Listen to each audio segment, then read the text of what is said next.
Yeah, it has actually. It has been frustrating because we used to get in fights back to back. I love what Khabib represents. Sudah 5 bulan sejak Khamzat Chimaev menyerahkan Kevin Holland dengan berabut chok dengan hanya durasi 2 menit di UFC 279. Namun meski memiliki kemenangan yang cukup mengesankan, akan tetapi The Boss masih juga belum memiliki pertarungan untuk yang berikutnya. Dan kini sepertinya Chimaev juga belum memiliki pertarungan dalam waktu dekat yang telah dijelaskannya dalam postingan Instagramnya baru-baru ini, di mana petarung Chechnya itu mengatakan akan menghentikan latihannya untuk fokus pada bulan Ramadan yang akan berlangsung dari tanggal 22 Maret bulan depan. Dan dari belum adanya calon lawan yang akan dihadapi bintang Swedia itu, pelatih kepala Khamzat Chimaev melalui Submission Radio juga menegaskan rasa frustasinya dengan kurangnya pertarungan yang akan diberikan kepada anak didiknya itu. Andreas Michael mengaku frustasi dikarenakan pada dasarnya ada beberapa dari pesaing yang bersedia melawan Khamzat. Namun sepertinya mereka itu hanya memerlukan bayaran yang tidak masuk akal, yang mungkin saja telah menyadari bagaimana beratnya melawan The Boss, namun yang pasti dengan bayaran yang lumayan mahal, mampu mengobati rasa kekecewaan mereka. Dan ketika diwawancarai, pelatih itu mengatakan, Yeah, it has actually. It has been frustrating because we used to get in fights back to back, and a lot of people say they want it, but they don't want it. So. Or they price themselves out. Like, I want this, and then it's like all of a sudden they want $1 million. Like when their contract is like 50 plus 50. So it's not logical either. That so like that's the fight game. Namun dari jalan kesulitannya mendapat lawan, akhirnya Chimaev menutup pintu camp pertarungannya yang sengaja dilakukannya untuk melaksanakan kegiatan ibadah pada bulan suci Ramadan. Dan setelah Ramadan pada April mendatang, Khamzat kemungkinan akan mengantisipasi untuk pertemuan berikutnya dengan menargetkan Robert Whittaker, yang meskipun The Boss pernah mengatakan jika The Reaper adalah salah satu petarung idolanya yang dianggapnya tidak pernah berbicara sampah. Khamzat di tahun 2020 malah pernah bertarung sebanyak 3 kali dalam sebulan. Dan dari pengalaman itu bukan dikarenakan kekhawatiran yang luar biasa, akan tetapi mereka akan lebih menjadi pemilih untuk menerima lawan yang akan dihadapi, di mana pada pengalaman sebelumnya itu bukannya mempercepat langkah mereka ke pertarungan gelar. Dan pada titik ini mereka hanya memiliki satu keinginan sebagai juara atau seseorang yang akan membawa mereka menjadi juara. Michael juga mengonfirmasi bahwa Chimaev naik ke kelas menengah, yang mana menurutnya itu akan membatasi segalanya menjadi lebih jauh lagi. Dan Khamzat kemungkinan tidak akan memiliki korban lagi dari 2 kelas beratnya untuk dipertimbangkan. Meski semua petarung yang berada di puncak divisi 185 pun akan mengatakan bahwa dia tidak pantas mendapatkan lawan di 5 besar, apalagi kepada pertarungan gelar. Dengan Ramadan yang akan berlangsung hingga April mendatang dan Chimaev dipastikan akan membutuhkan camp setelahnya. Dan dari potensi ini mungkin kita akan melihatnya pada UFC 288 yang akan digelar pada tanggal 6 Mei yang bertepatan dengan pertarungan antara Charles Oliveira melawan Beneil Dariush.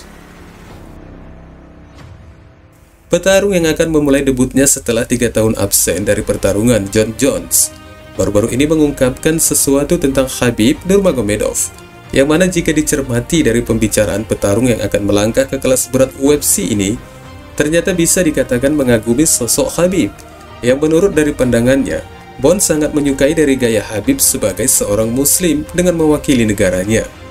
Jones dengan rekor UFC 20 kemenangan dan sekali kekalahan, meyakinkan pandangannya dengan memasukkan Khabib ke dalam 5 besar petarung terbaik sepanjang masa, dan memuji The Eagle yang telah melebihi kemampuan bertarungnya. Mantan raja di kelas berat ringan itu mengeluarkan pujiannya sebagai pribadi yang mampu menyeimbangkan dari segala kondisi yang dinilainya dari pengamatannya ketika Khabib berada di luar oktagon.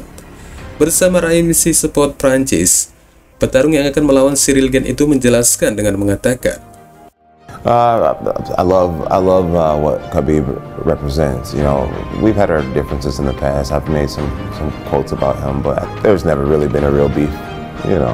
I love the way he carries himself as a Muslim. I love the way he represents his country. I love the businessman that he is. He just seems like a stand-up guy. He gives back to others. He's a stand-up guy. He's an admirable man, and I appreciate his existence. Jelasnya yang mengisyaratkan, meskipun ada beberapa yang menentang dengan apa yang telah dilakukan Khabib, namun bagi seorang Jon Jones itu malah menjadi sebaliknya. Dan tampaknya Jones telah mengubah iramanya selama bertahun-tahun, karena mungkin perbedaan yang dimaksudkannya adalah ketika dia menepis anggapan bahwa Nurmagomedov sebagai petarung yang tak terkalahkan dan yang terhebat sepanjang masa. Dan ketika itu Jones memberikan bantahannya dengan beralasan bahwa Nurmagomedov baru mulai bertarung di kompetisi tingkat elit di akhir karirnya sebelum dia pensiun pada bulan Oktober 2020. Dan 3 kemenangan terbesar yang terakhir datang dengan penyelesaian atas Conor McGregor, Dustin Poirier, dan Justin Gaethje dalam perebutan dan pertahanan gelar. Sementara Jones sendiri kembali dari PHK lebih dari 3 tahun lamanya, sebelum akhirnya dia bertemu Cyril Gane untuk pertarungan gelar kosong di divisi kelas berat di headliner UFC 285 minggu depan. Dan jika Bones mampu memenangkannya, mungkin akan menjadi anggapan banyak penggemar bahwa dialah petarung yang terhebat sepanjang masa.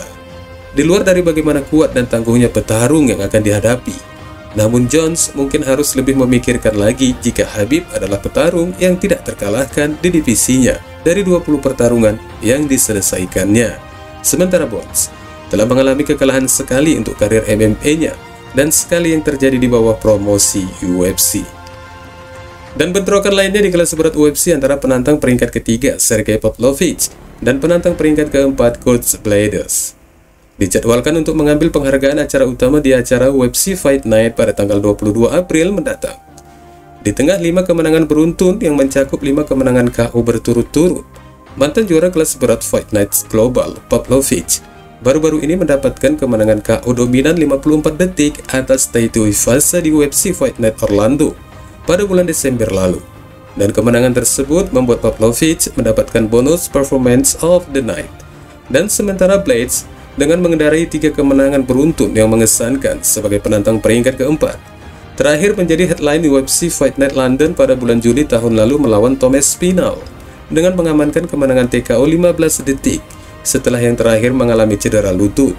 Dan Brett Okamoto yang sebagai orang dalam ESPN yang mengkonfirmasi dari potensi pertarungan mereka.